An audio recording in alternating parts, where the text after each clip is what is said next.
Here are the top stories for today, April 21, 2022. All college students are required to register with the Philippine Health Insurance Corporation or Philhealth.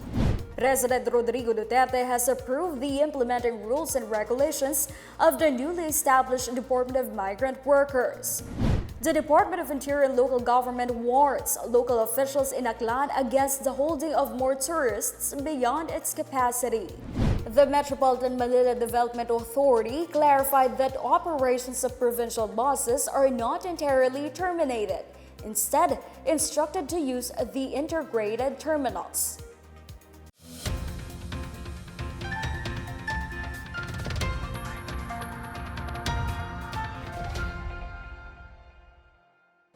Good day, I am Stephanie Savillano. Welcome to the PNA Newsroom. All college students are required to register with the Philippine Health Insurance Corporation or Philhealth for them to join the limited face-to-face classes. Students may also avail of a similar medical insurance apart from Philhealth. The Interagency Task Force for the Management of Emerging Infectious Diseases earlier issued a resolution in preparation for the resumption of the limited face-to-face classes.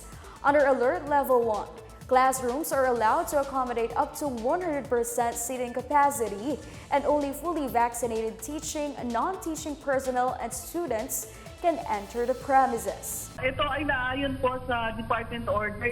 It's a joint Department Order po ng DOH at CHED. Nakalagay po doon na yung estudyante ay kailangan po magkaroon ng PhilHealth registration o kahit anong katumbas na medical insurance para magkaroon naman sila ng protection habang nag-face-to-face classes po sila. Less than 21 ay dependents pa sila sa mga primary members like yung mga magulang po nila. At 21 and above, then dapat primary members na sila. Ngayon, kung less than 20 sila, kung naka-register na sila dun sa kanilang through their parents, ay wala nang kailangan kasi naka-register na sila So ipakita na lang nila yung kanilang NDR doon sa school nila na member na sila.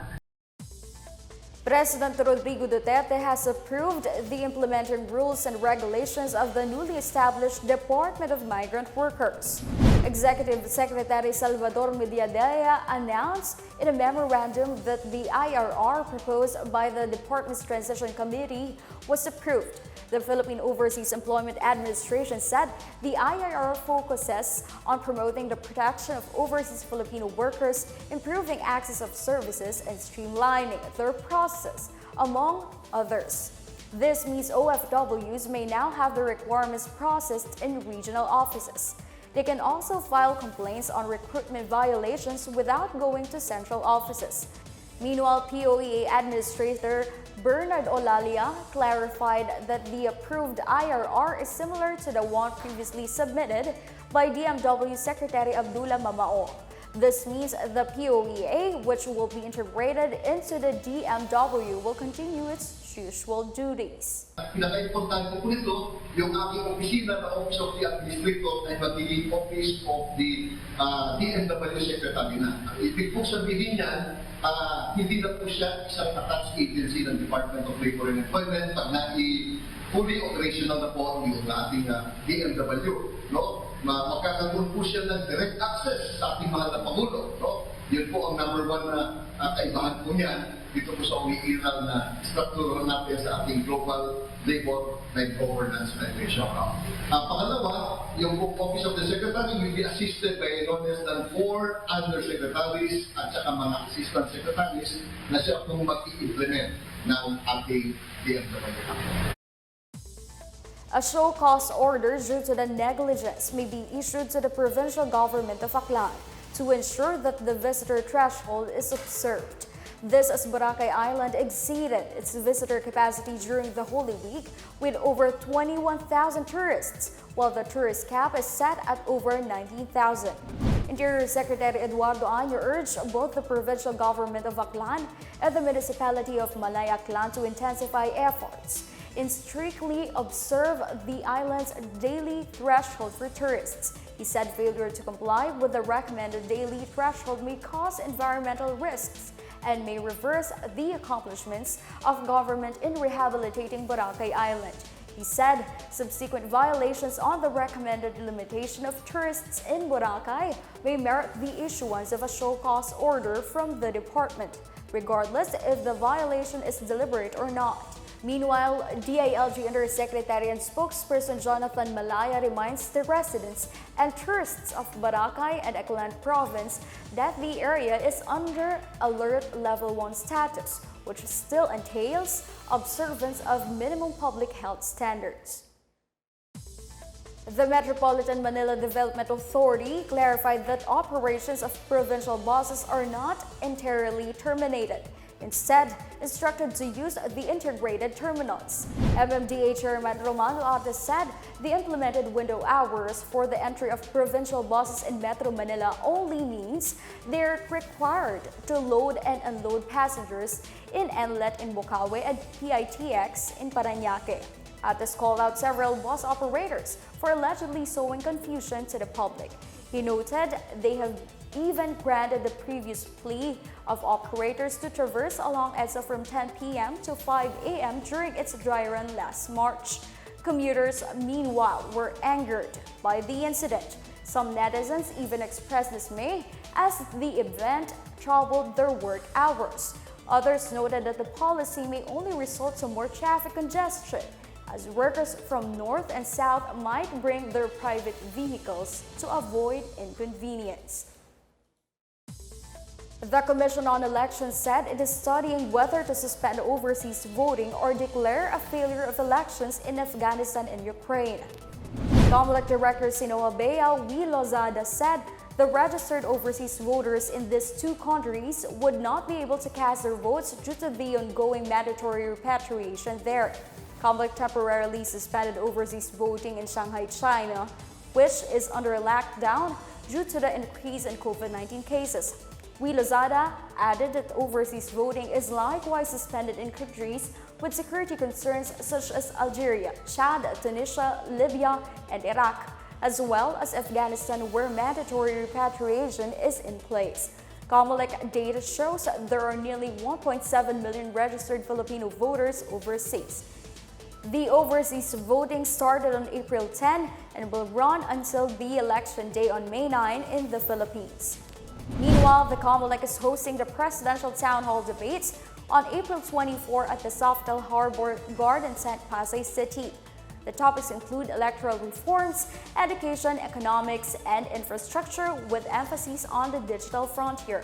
COMELEC Commissioner George Garcia said this is the last presidential event by the poll body for this year's election.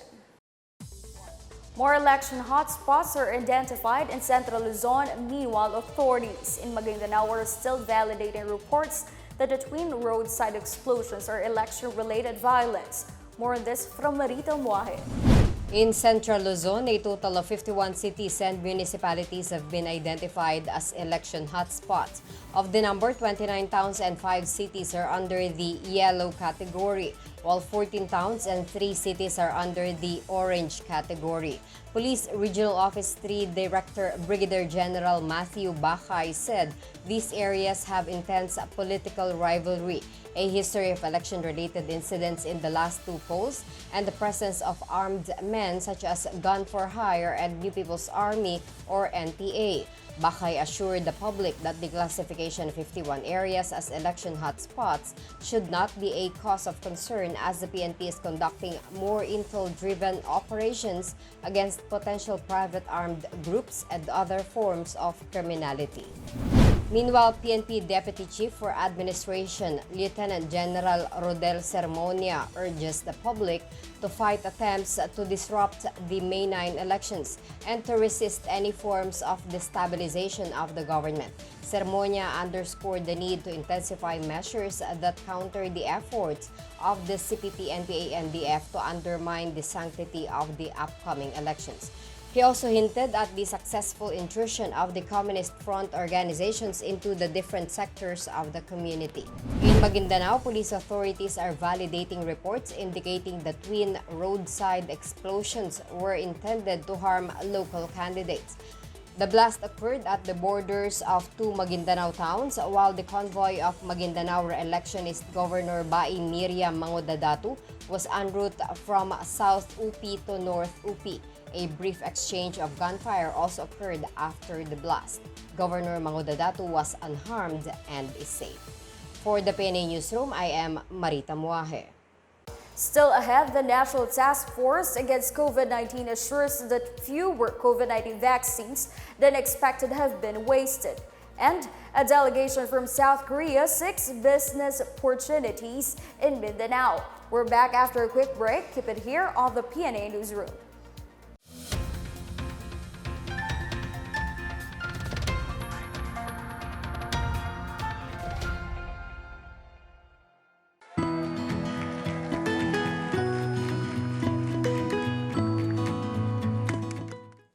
The COVID-19 pandemic has greatly changed our lives for the worse. Lives and jobs were lost and economies reached a meltdown.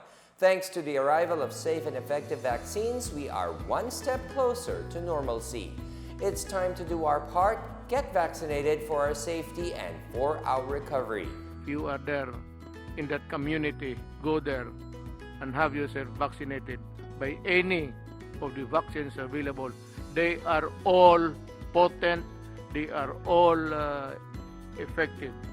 I would like to appeal to all our kababayans, please get vaccinated against COVID-19 and be the government partner in preventing further spread of the disease. I encourage you to get vaccinated as soon as possible time. These vaccines are safe and they are the key to reopening our society. The need for international solidarity and cooperation cannot be made clearer than this pandemic because everyone is safe. No one is safe globally until everybody is safe. Vaccines work.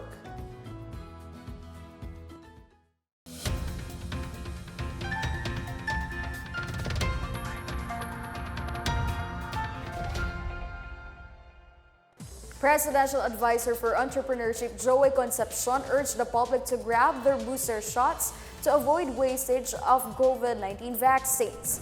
Concepcion made the reminder as about 27 million doses of jobs are set to expire in July.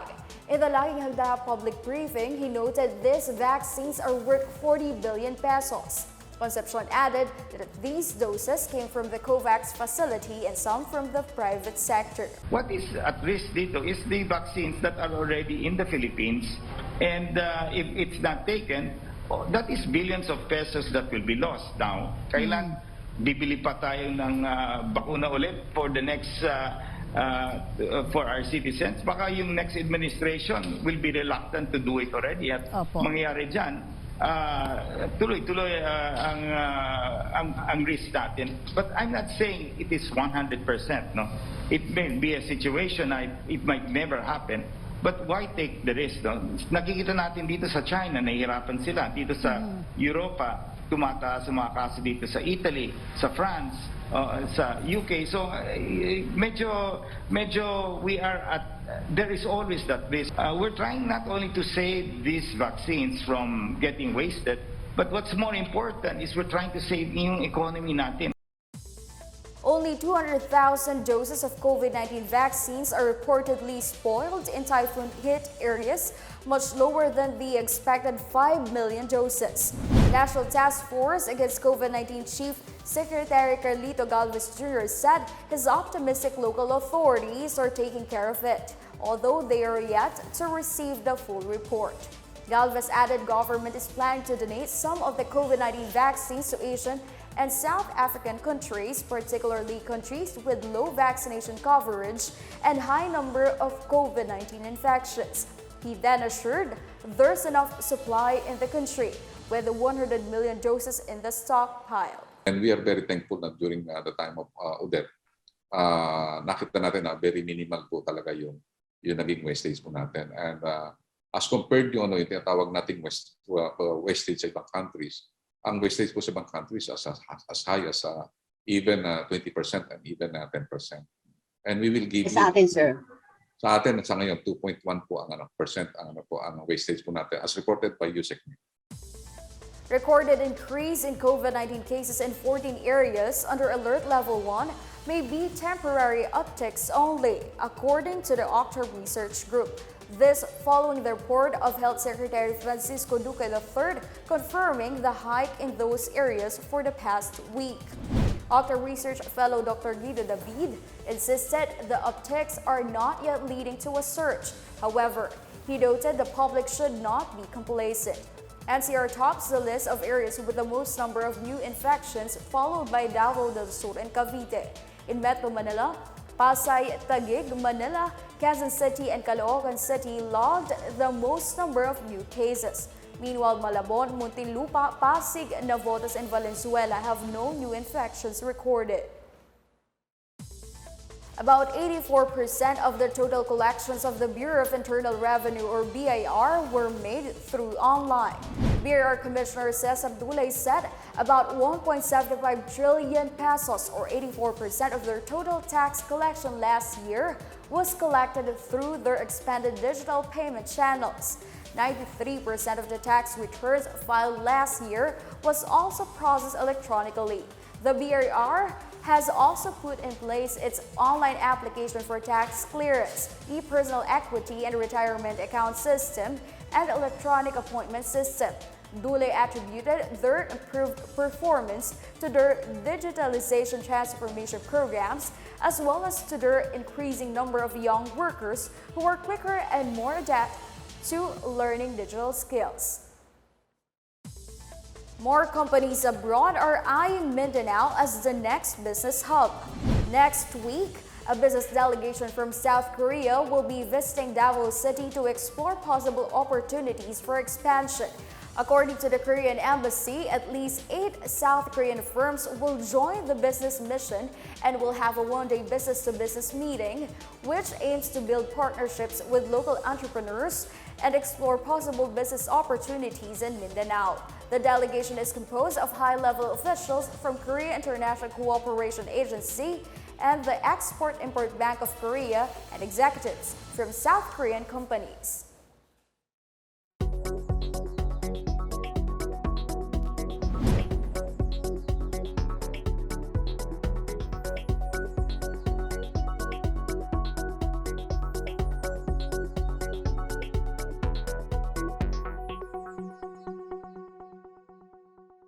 More stories from the newsroom. President Duterte is set to lead the opening of the iconic Cebu-Cordova Link Expressway. And strong quakes hit Manay, Davao Oriental. Details ahead, stay with the PNA Newsroom.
President Rodrigo Duterte will lead the opening ceremony for Cebu's newest engineering icon, the Cebu-Cordova Link Expressway or CC-LEX on April 27. The ceremony will coincide with the 501st commemoration of the Kadaugan sa Mactan or Victory in Mactan, marking the triumph of the warriors of Chieftain Lapu-Lapu over the Spanish conquerors led by Portuguese explorer Ferdinand Magellan. The 8.9-kilometer CC-LEX links Cebu City and Cordova in Mactan Island, substantially cutting the travel time between the 2 points. This is Metro Pacific's first toll road project outside Luzon. Moreover, authorities noted motorcycles with engine displacement below 400 cc will be allowed to pass the expressway by July this year, while sidewalk for pedestrians and bikers will also be opened in July. Meanwhile, CC-LEX will use an all-electronic toll collection system, which will be fully implemented by June.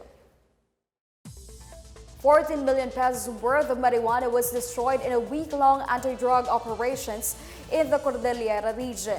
Authorities also nabbed 13 individuals, while one suspect has been neutralized in a shootout. The Police Regional Office Cordillera said the 14 million pesos worth of marijuana plants found in Benguet were destroyed from April 10 to 16. Benguet is one of the provinces in the region where high-grade marijuana plants are known to thrive. All arrested persons now face charges for violation of the Comprehensive Dangerous Drugs Act of 2002. Just as promised, Mambungkal Resort and Wildlife Sanctuary in Bursia Negros Occidental is now open to the public. The resort opened yesterday after 2 years of closure due to the COVID-19 threat and Typhoon Odette. The provincial government-owned retreat at the foot of Mount Catlaon will only allow day trips, while overnight accommodations will be offered on May 1. Moreover, pre-booking is required before entry. While requirements include a vaccination card for the fully jabbed individuals or a negative antigen test taken within 48 hours for the unvaccinated and partially inoculated.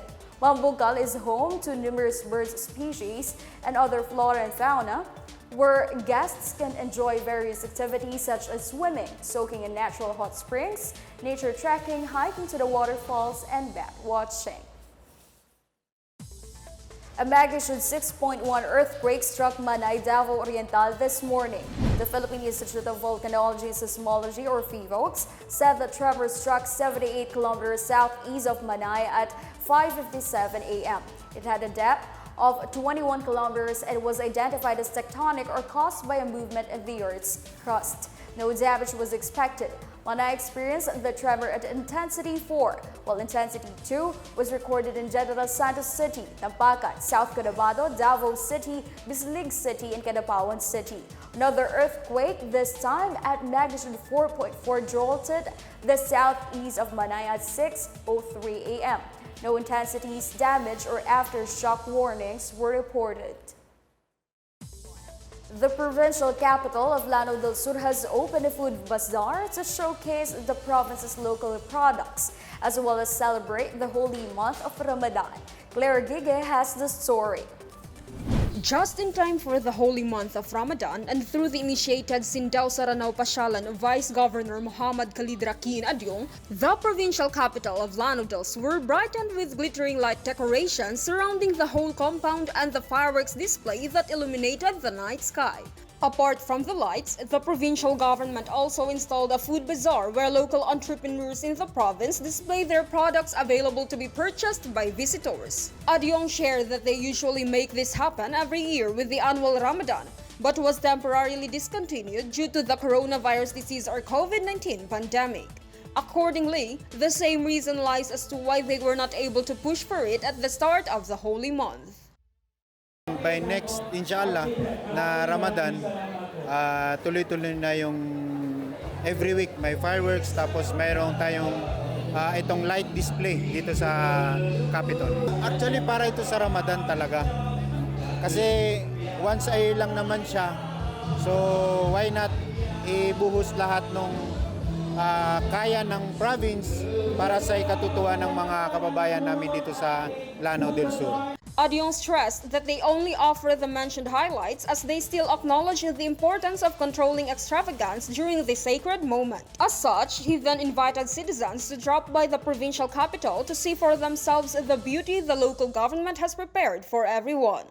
Lang naman yung highlights na pwede nating sabihin dito sa Lanao del Sur dahil hindi naman po natin pwedeng sobrahan ng kasi holy month of Ramadan nga ito, so kailangan pa rin yung focus pa rin sa pananampalataya kay Allah Subhanahu wa Ta'ala. Sa lahat po ng mga kababayan ko dito po sa Lanao del Sur, pwede po kayong bumisita dito every 9 p.m. to 11:30 p.m. hanggang matapos po yung Eid. The provincial vice governor announced that for the remaining days of the month, the lights will stay. And on the next Monday, April 25, and the final day of Ramadan, another fireworks display will be witnessed. He further bared that even after Eid, they plan to proceed with the light display until the Araw ng Lanao del Sur, which shall be celebrated on the coming July 4 this year. For PNA Newsroom, Claire Gigha of the Philippine Information Agency, Lanao del Sur.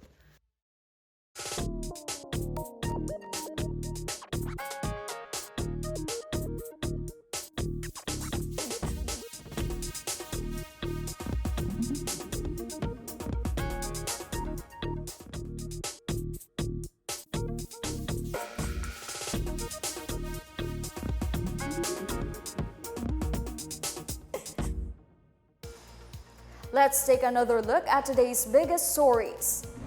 All college students are required to register with the Philippine Health Insurance Corporation or Philhealth.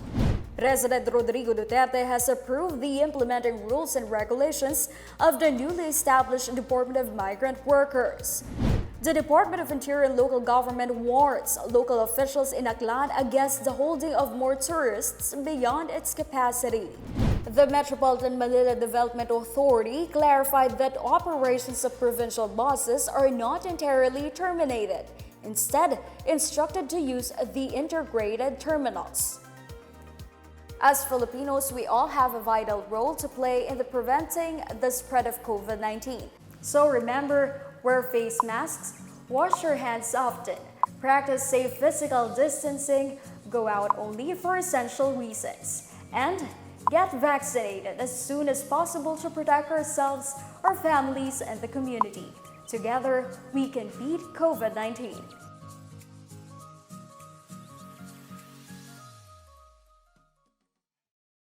Thank you for watching another episode of the PNA Newsroom. For more news content, check our webpage or log on to the Philippine News Agency's Facebook and Twitter accounts. For more stories about the government and how it serves Filipinos, look for these hashtags in all of our social media platforms and websites. We are shown on the pages of the PZOO and its attached agencies. Also watch us on television on PTV4 and IBC 13. And that's your daily dose of the biggest stories that you need to know. From the PNA Newsroom, we tell stories that inspire change. I'm Stephanie Sevillano. Good day.